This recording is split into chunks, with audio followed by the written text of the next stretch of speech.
Muy buenas noches nuevamente, estimadas amigas, estimados amigos, postulantes al examen de grado eh, en nuestra apreciada universidad.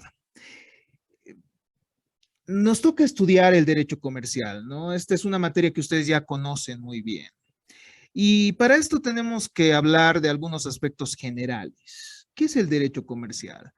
Em, si bien tenemos ramas del derecho que son de muy, no fácil, digamos, que tienen un método que hace claro el objeto de estudio de las mismas. El derecho comercial no implica esa situación, es decir, no es una rama del derecho cuyo objeto sea claro, ¿ya? Eso es lo primero que tenemos que entender. ¿Por qué? Porque el comercio, estimados estudiantes, estimados postulantes, varía día a día, ¿no? El día bueno, hace mucho tiempo, ayer, digámoslo así, de manera, ¿cómo diríamos? Como una analogía, uno no imaginaba las formas que el comercio iba a tener el día de hoy, ¿verdad? Es decir, antes se tenían que realizar grandes caminatas, se tenían que recorrer grandes trechos para llegar a comerciar y para llevar ciertos intercambios de productos, ciertos intercambios de servicios, ¿no? Pero el día de hoy esto ha cambiado. El día de hoy esto ha cambiado, estimados postulantes, y el comercio ya no es aquella figura tan, no simple, ¿no? Pero aquella figura que era el día de ayer, ¿no? Hoy en día nosotros podemos ver el e-commerce, por ejemplo, es el comercio electrónico, cuya regulación es muy difícil de comprender. Hoy en día los países ingresan en ciertos convenios con la finalidad de facilitar el comercio. Eh, pero lo que sí podemos decir como una primera aproximación es que el comercio es el objeto de regulación del derecho comercial. El derecho comercial regula el comercio, pero ¿qué es el comercio? Desde el punto de vista económico y en un sentido amplio, el comercio tiene por objetivo el cambio de bienes o servicios que están en el dominio de los hombres y que son necesarios para la satisfacción de las necesidades humanas. Si nosotros nos imaginamos el mundo de las personas sin las tecnologías del día de hoy, cada uno tiene, ¿no? Ciertos bienes que produce, ciertos bienes que cosecha, pero no siempre va a tener todos los bienes que satisfagan sus necesidades, ¿no? Imaginemos que nosotros, los que estamos en este curso, es decir, Keila, Giovanna, Verónica, Wendy, Einar, imaginemos que nosotros somos una pequeña comunidad, ¿no? Somos una pequeña comunidad. En nuestra pequeña comunidad tenemos necesidades. Es decir, vamos a necesitar algunas veces alimento, otras veces vamos a necesitar implementos de aseo, otras veces vamos a necesitar vestimenta, otras veces vamos a necesitar reparaciones en nuestra casa, ¿no? Y no siempre vamos a poder satisfacer todas esas necesidades, porque probablemente yo coseche zanahorias, y sea muy bueno cosechando zanahorias, o sea el mejor, tenga el mejor vivero, digámoslo así, de nuestra pequeña comunidad, pero eso no va a abastecer, estimados estudiantes, para satisfacer mis otras necesidades, ¿no? Para satisfacer la vestimenta, para satisfacer que yo tenga un techo con los arreglos necesarios, ¿no? Como les decía, las necesidades de las personas son muy amplias y no siempre uno va a poder satisfacer por sí mismo esas necesidades. Entonces, en nuestra pequeña comunidad, si bien yo cosecho zanahorias, puede ser que Keila tenga ganado y bueno, ella pueda llegar a vender carne, ¿no? Entonces, en una pequeña comunidad, el Doctor, no comercio, lo entendí muy bien. ¿Podría repetir, doctor? en una pequeña comunidad, estimados estudiantes, a ver, como les decía, las necesidades que tenemos no siempre van a no van a poder ser satisfechas por nuestros propios medios. Entonces necesitaremos de otras personas que nos colaboren.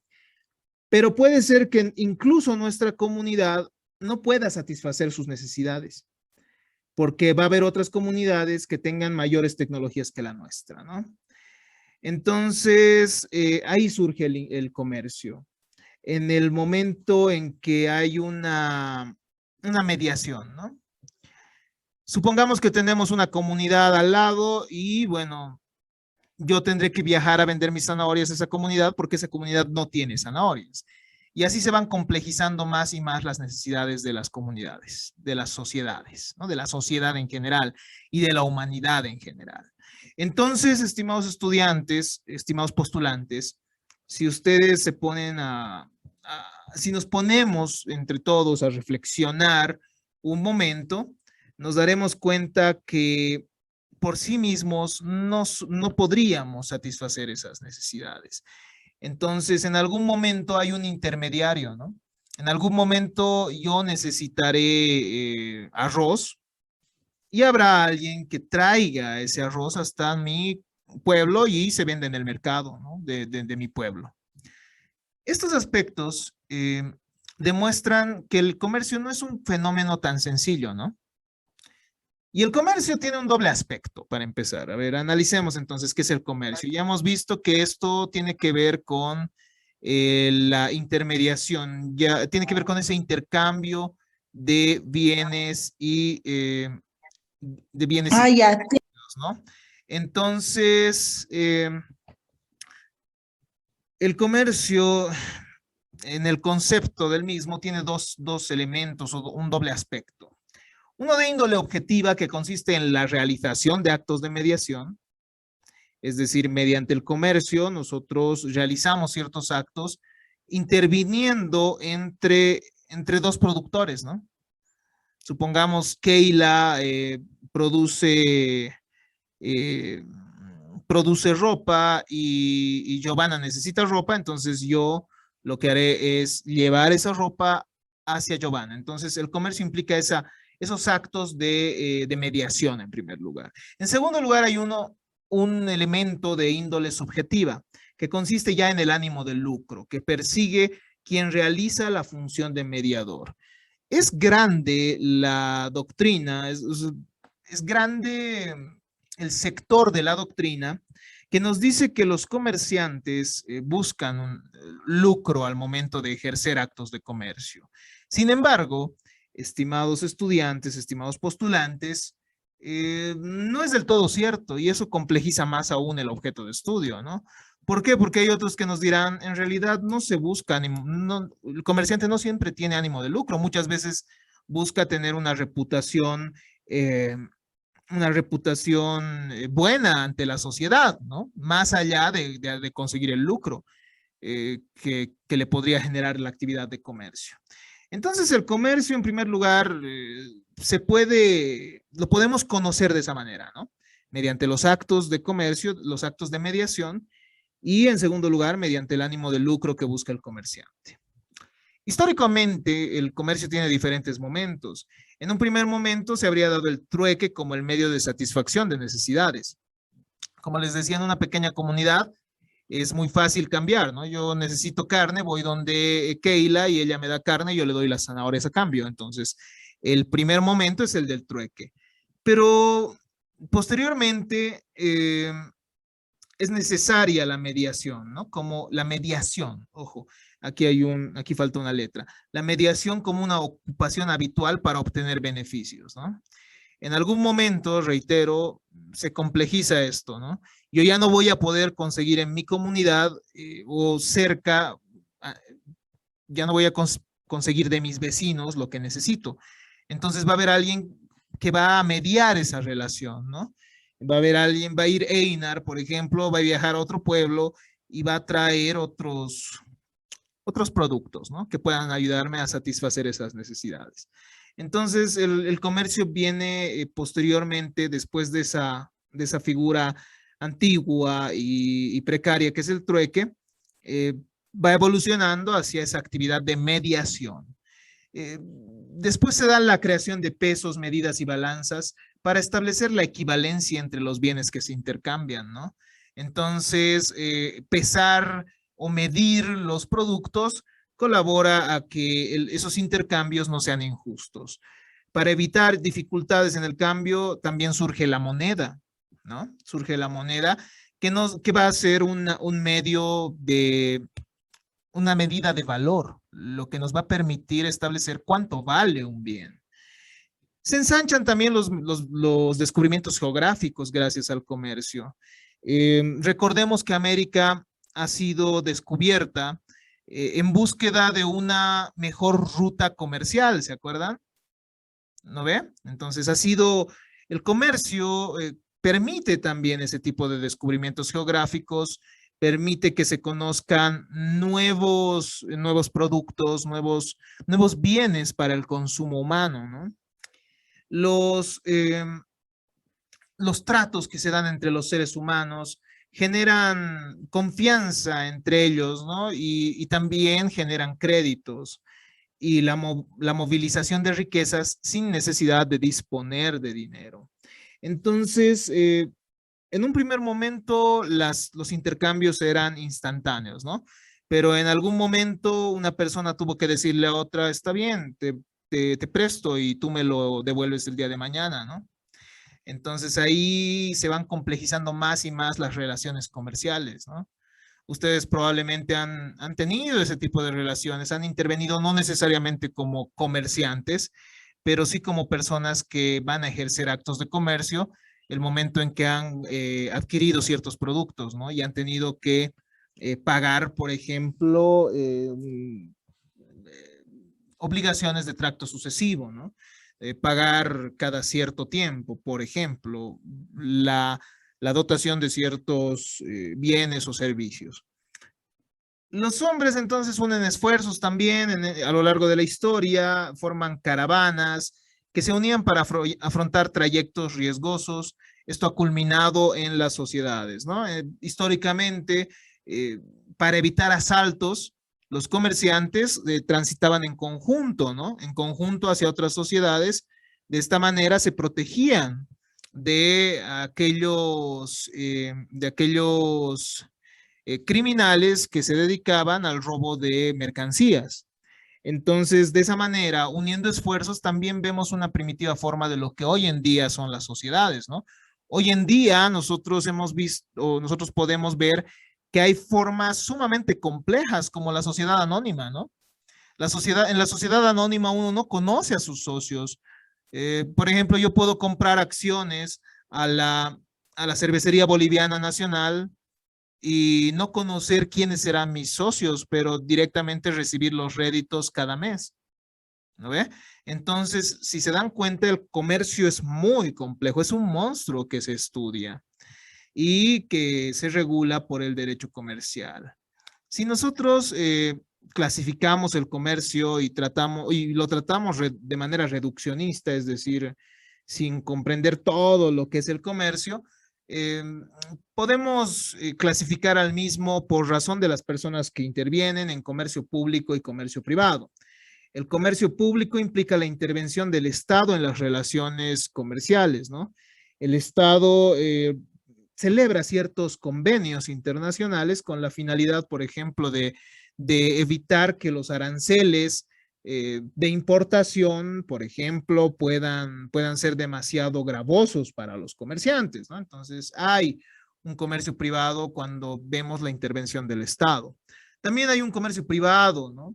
Que se da con la intervención de particulares en relaciones comerciales, las sociedades anónimas, las sociedades de responsabilidad limitada, las sociedades en comandita, son un ejemplo, ¿no? de este, de este comercio privado. Pero el comercio, estimados estudiantes, no es una actividad egoísta, no es una actividad egoísta, pues también el comercio está destinado a eh, ¿cómo diríamos? A colaborar en el interés público, ¿no? Tiene interés público, es por eso que el Estado también interviene. Y es por eso que el Estado, por ejemplo, se va a encargar de parte del control del comercio. No sé si ustedes han escuchado, por ejemplo, de EMAPA, ¿no? Ustedes, claro que sí. ¿Cuál es la finalidad de EMAPA? Evitar que las relaciones, comerciales en el mercado impliquen especulación de precios, ¿no? Es decir, si en algún momento en el mercado los precios del arroz, imaginemos, se elevan, lo que hace el Estado mediante estas instituciones que buscan regular es también meter al mercado ese producto. ¿Para qué?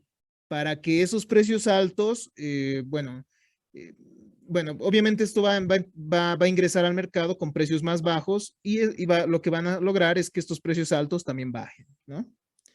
Lo que se busca entonces es evitar la especulación. Entonces hay intervención del Estado.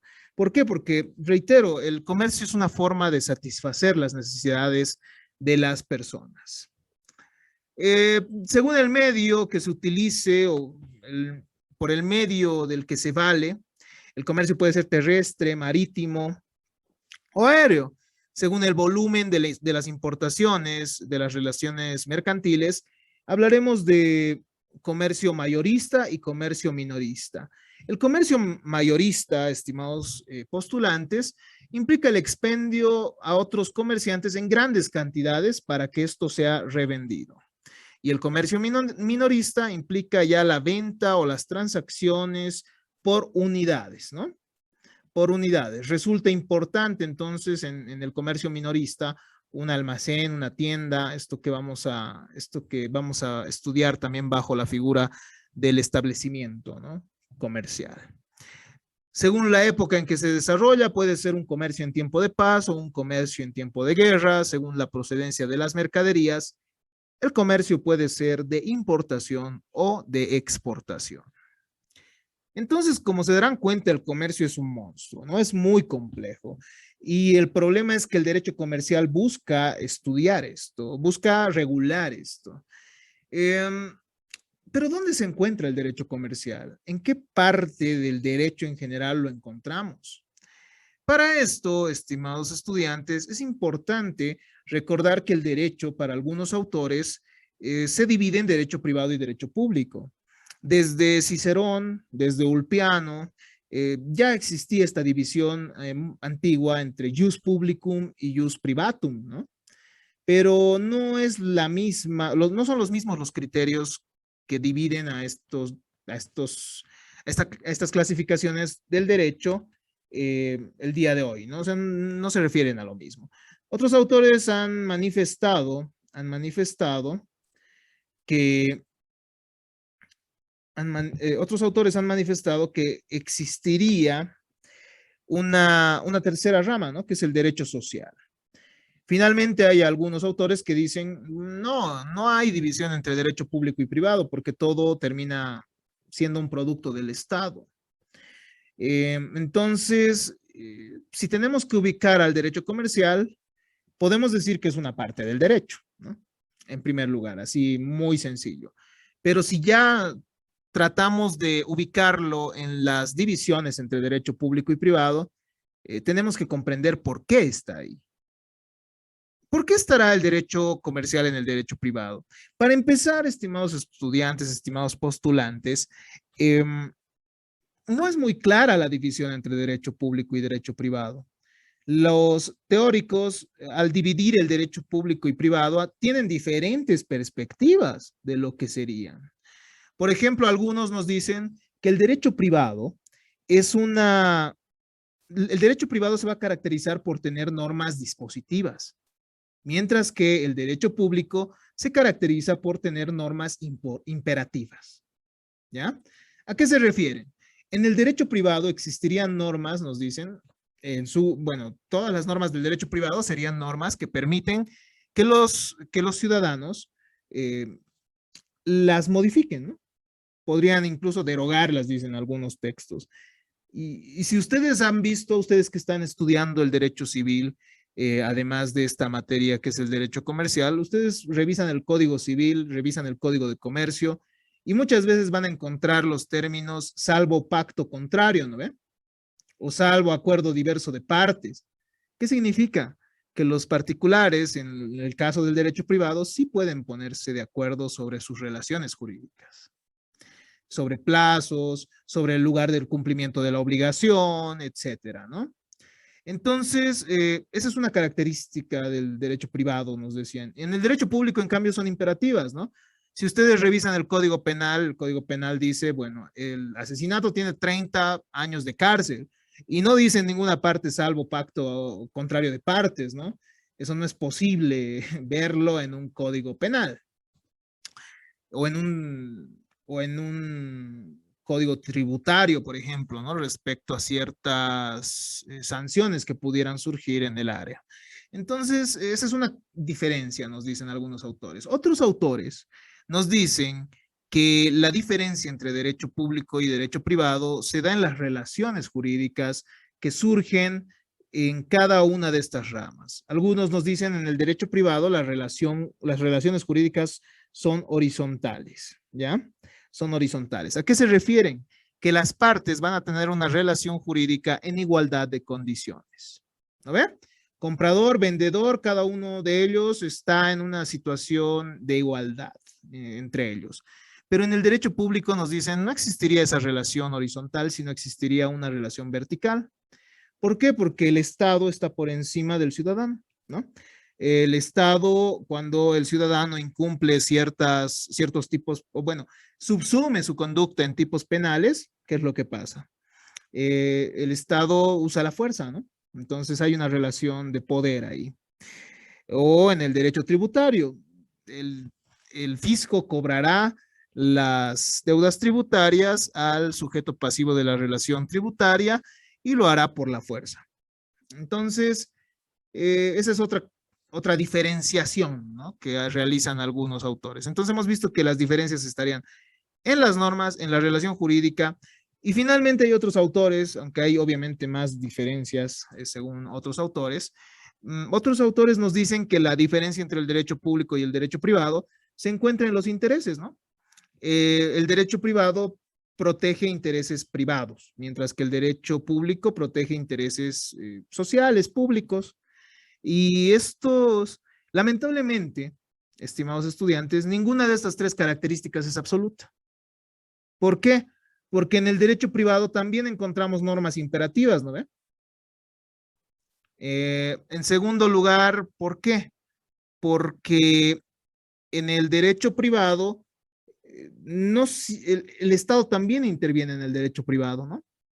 Entonces, no es tan cierto que solo hay una relación de igualdad, entonces, el Estado interviene.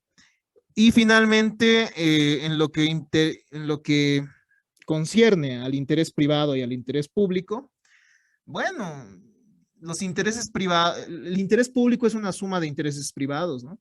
Y muchas veces los intereses privados son regulados por el interés público. Entonces, esas diferencias no son absolutas, pero sí nos dan una idea de lo que es el derecho privado, si se dan cuenta, ¿no? Nos dan tres características al menos que nos ayudan a comprender qué es el derecho privado. Y en el derecho privado está el derecho comercial. Es decir, que el derecho comercial tiene normas jurídicas dispositivas, tiene varias, eso es cierto. ¿Por qué? Porque en el comercio, el comercio necesita normas flexibles, ya que el comercio constantemente está en cambio, en constantes cambios, ¿no? En segundo lugar, en el derecho comercial sí hay relaciones entre comerciantes, ¿no? Entre comerciantes y no comerciantes bajo una situación de igualdad. Finalmente, diremos que en el derecho comercial sí hay intereses particulares, en su gran mayoría. Pese a ello, hay intereses públicos que siempre van a regular al comercio, ¿no? Es decir, en ese sentido es que, por ejemplo, está la autoridad de empresas, ¿no? La AEMP, entonces, que regula a las empresas y se encargará justamente del derecho regulatorio inherente a ellas. Entonces, esa es la primera parte. Hemos ubicado el derecho comercial, ¿no? Hemos ubicado y ya sabemos que es una parte o del derecho, si es que decimos que no hay derecho privado y público, o una parte del derecho privado. Entonces, ya hemos ubicado dónde se encuentra el comercio. Ya hemos visto que el comercio forma parte del derecho privado. Ese es el género al que pertenece, ¿no? Pero ¿cuál es la diferencia específica? Es decir, el derecho civil también es parte del derecho privado, ¿no? Entonces, ¿qué es lo que le diferencia al derecho comercial del derecho civil? Y ahí estamos ante un conflicto. ¿Por qué? Porque el concepto de derecho comercial va a variar a lo largo del tiempo. En un primer momento, estimados estudiantes, durante la Edad Media, el derecho comercial era considerado como un derecho de excepción. Es decir, que además del derecho que se aplicaba a todos los ciudadanos, había un derecho de excepción que se aplicaba solo a comerciantes. ¿Ya? Entonces, el derecho comercial surge en un primer momento como un derecho que es solo para los comerciantes. Después, debido a, ¿cómo diríamos? A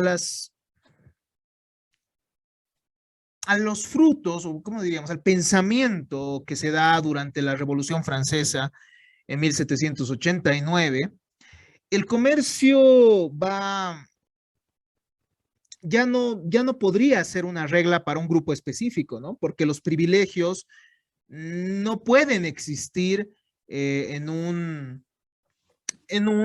estado que, bueno, ha sido revolucionario y que justamente busca evitar aquello.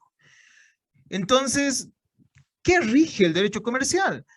Es en ese instante en el que se propugna, en el que se propone, digámoslo así, no se propone, ¿no? Porque no ha sido un estudio teórico como tal, los autores identifican que el derecho comercial ya no sería el derecho de los comerciantes, sino el derecho de los actos de comercio. Es decir, lo que regulaba el derecho comercial eran los actos de comercio. Pero vamos a ver que ese es otro problema. Porque, ¿qué es un acto de comercio? ¿No? ¿Qué es un acto de comercio? Y eso lo vamos a estudiar con más detalle en un instante. Más tarde, es considerado un derecho de los actos de comercio, pero realizados en masa. Es decir, en un primer momento se dice que es el derecho de los actos de comercio, ¿no? Pero algunos dicen, un momento, a ver, nosotros realizamos o somos parte de actos de comercio constantemente, ¿no?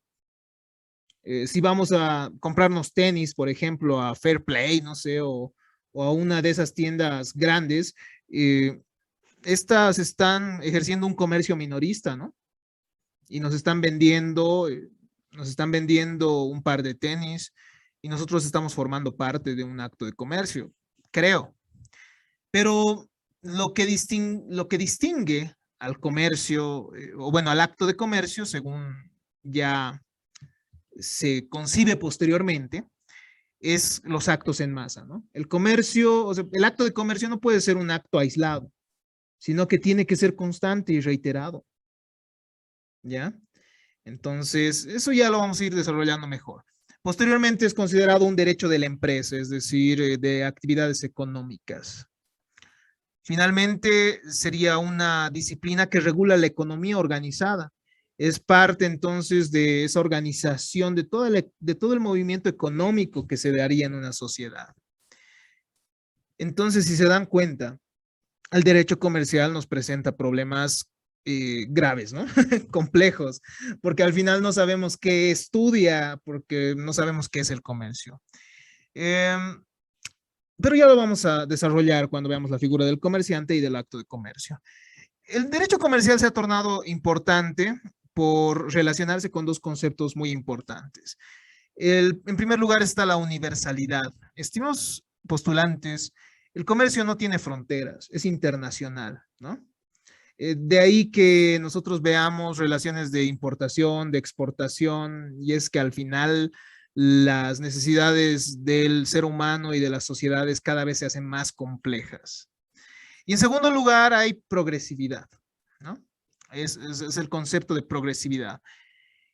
el comercio, como se han dado cuenta acá en lo que estamos viendo en este instante, en esta infografía, es dinámico, no entra en un molde perdurable, ¿no? En un principio el comercio regía solo a los comerciantes y hoy en día el comercio también implica el e-commerce, ¿no? Y muchas veces en el e-commerce, en el comercio electrónico, nosotros ni siquiera sabemos quiénes son los comerciantes, ¿no? Simplemente el producto nos llega a casa, nosotros usamos los denominados bitcoins o utilizamos esta moneda electrónica y al final, bueno, el comercio de ayer no es lo mismo que el comercio de hoy. La especialización ha provocado que el derecho comercial se independice del derecho civil. Ya que el derecho civil, estimados estudiantes, si se habrán dado cuenta, es más rígido, ¿no? Es más rígido. ¿En qué sentido? La obligación tiene al deudor y al acreedor, el deudor tiene, bueno, la relación obligatoria tiene el Schuld y el Haftung, es decir, sí o sí se tiene que cumplir en determinado momento, si no se cumple en un primer momento, después se agrede el patrimonio del deudor. O los derechos reales recaen sobre este bien, entonces no es lo mismo hablar de un derecho de propiedad, por ejemplo, que otorgar un título valor, ¿no? Muchas veces para facilitar el comercio, nosotros otorgamos cheques o cartas de porte. ¿Por qué? Porque el comercio tiene que ser más dinámico. El derecho civil sí regula relaciones muy básicas y es muy importante en una sociedad. Claro que sí, es una rama fascinante, pero las normas del derecho civil para algunos autores en su momento no han sido suficientes para poder adecuarse a la dinámica constante del comercio. Entonces, eso hace que el derecho comercial en algún punto requiera de especialización. Entonces, ¿qué es el derecho comercial? ¿Será una disciplina sin contenido? ¿Será una disciplina sin contenido? Veamos algunas definiciones que nos ayuden ya a aterrizar un poco más y a no quedarnos con las dudas. Es un conjunto de normas que regulan distintos aspectos de las actividades comerciales. Y el comercio es la actividad de intermediación entre los productos y el servicio. El derecho comercial, nos dice Arturo Puente y Octavio Calvo, es una rama del derecho privado que regula las relaciones de los individuos que ejecutan actos de comercio o que tienen el carácter de comerciante. Aquí podemos ver entonces las dos manifestaciones históricas, ¿no?, del derecho comercial. El derecho que rige a los comerciantes y también que rige los actos de comercio. Alfredo Rocco nos dice que es el conjunto de normas jurídicas que rigen las relaciones nacidas de la industria comercial. Julio Lavarría, por otro lado, nos dice que es un conjunto de conocimientos que estudian los actos y objetos de comercio, los organismos e instrumentos mercantiles y las normas a que deben regirse los comerciantes. Finalmente, Víctor Camargo nos dice que es una parte del derecho privado que tiene principalmente por objeto regular las relaciones jurídicas que surgen en el ejercicio del comercio, ¿no? El comercio va evolucionando a lo largo de la historia. Esto lo vamos a tocar de manera muy lacónica, digámoslo así, breve. Surge entonces en el mar Mediterráneo mediante expediciones náuticas de intercambio comercial. Podemos ver que también se dan acuerdos de ventas en Egipto e India. Ya podíamos evidenciar préstamos o regulaciones sobre préstamos y comisiones en el Código de Hammurabi. Entonces el comercio es muy antiguo y el derecho comercial ya, bueno, y ya tenía una regulación, ¿no? Primero por acuerdos, luego ya estaba establecida en el Código de Hammurabi también, ¿no? Los fenicios ya habían también creado una ley de Rodas que regulaba el comercio marítimo. En Grecia se dan también antecedentes sobre préstamos. Roma regula el Jus Gentium y además normas internacionales, ¿no? Mediante el Jus Gentium lo regula el comercio. Pero estos son solo antecedentes muy aislados, ¿no? el mayor desarrollo del derecho comercial se da en la Edad Media, ¿ya? En la Edad Media se desarrolla el sistema subjetivo del derecho comercial, es decir, que el derecho comercial es concebido como un derecho de los comerciantes. En la relación económica que se daba en el feudalismo, ya se daban intercambios entre el señor feudal, artesanos y siervos, ¿no? Ya intercambiaban servicios, bienes. Las ciudades medievales libres y veían a comerciantes agrupados en gremios y ordenamientos locales.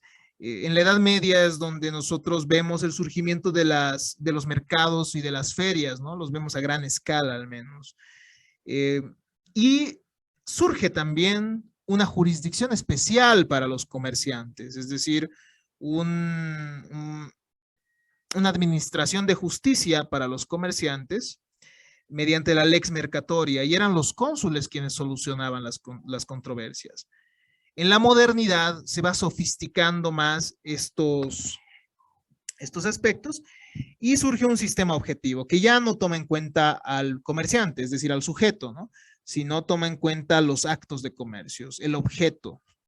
Se generalizan prácticas comerciales, la contabilidad de operaciones, el depósito, se da la libertad de comercio, se generan tribunales se crean tribunales de comercio, se van de a poco desarrollando más y más las sociedades, ¿no? Las sociedades, en primer lugar,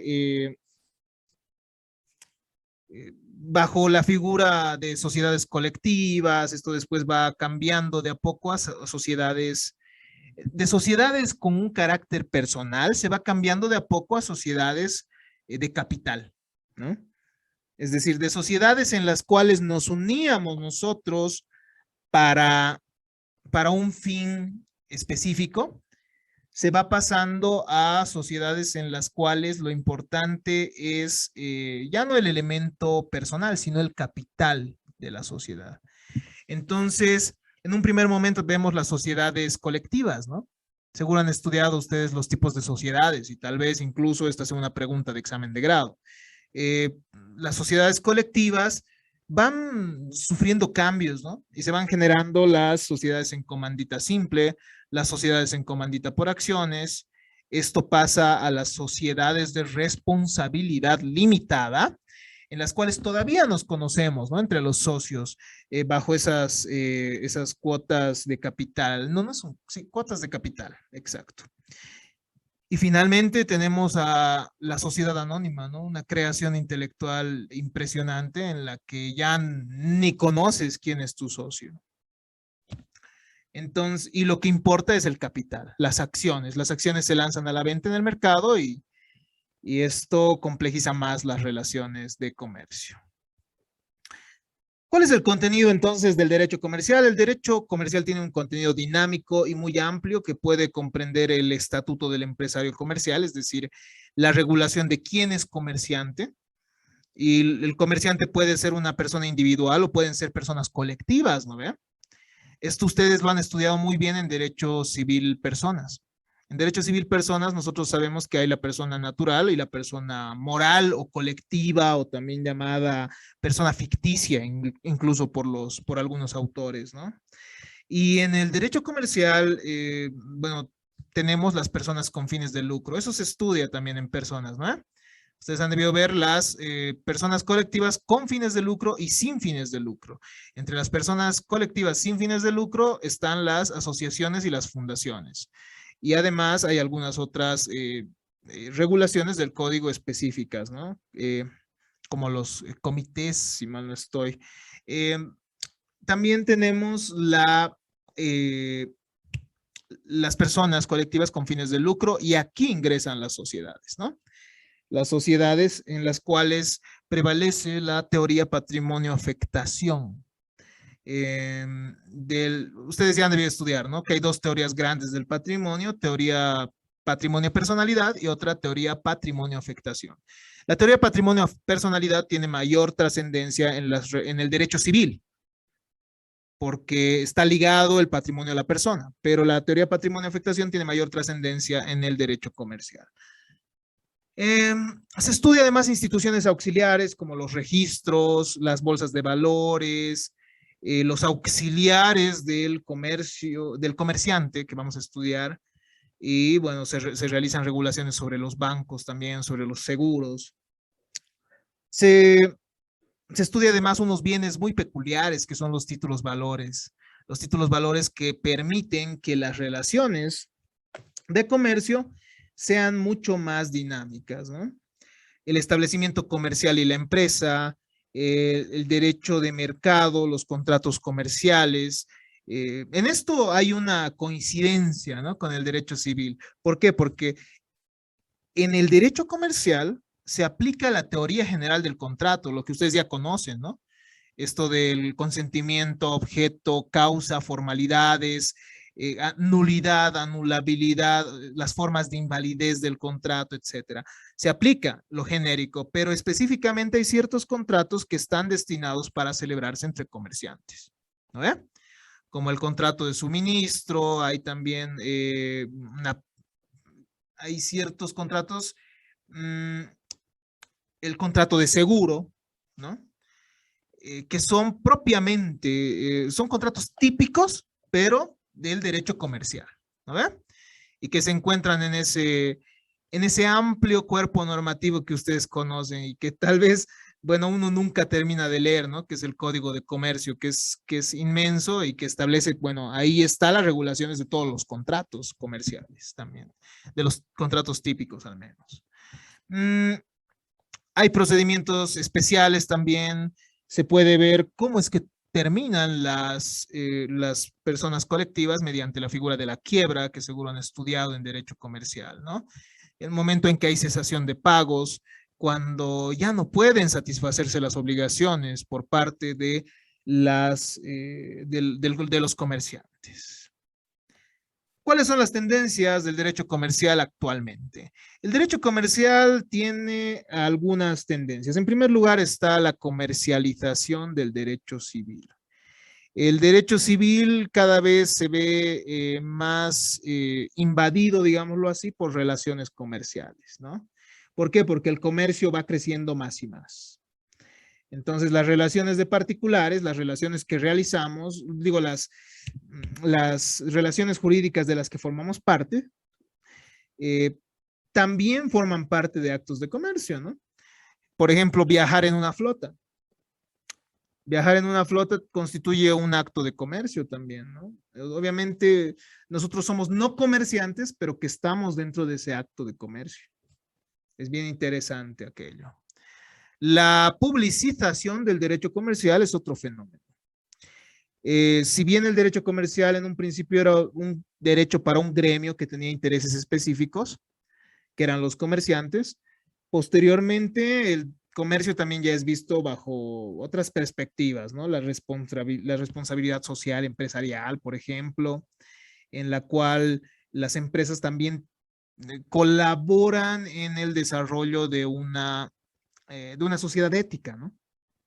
Entonces, esto también se puede ver más allá de las prácticas empresariales en el derecho, ¿no? Y el derecho siempre busca satisfacer las necesidades de la mayor cantidad de personas. Entonces, el comercio también es un medio de evitar, o bueno, de no evitar totalmente, porque es un problema muy grande, pero sí al menos de luchar contra la pobreza, ¿no? Que es un problema sumamente complicado a nivel mundial. Eh, otra de las tendencias es la internacionalización de las regulaciones. Es decir, que en el derecho comercial de a poco van interviniendo los estados, más y más, ¿no? Ya no es solo el comerciante individual. Hemos visto que esto pasa y hoy en día ser comerciante individual ya no tiene la misma fuerza que ser parte de una sociedad anónima. Y bueno, la sociedad anónima también muchas veces llega a ser tan fuerte que incluso pudiera llegar a tener más dinero que muchos estados, ¿no? Eh, entonces también los estados regulan esas relaciones comerciales. Entonces, este ha sido un panorama muy genérico e introductorio de lo que implica el derecho comercial. Este es el primer momento de nuestra asignatura. Estoy atento a cualquier observación que tengan, a cualquier comentario que tengan. Muchas gracias.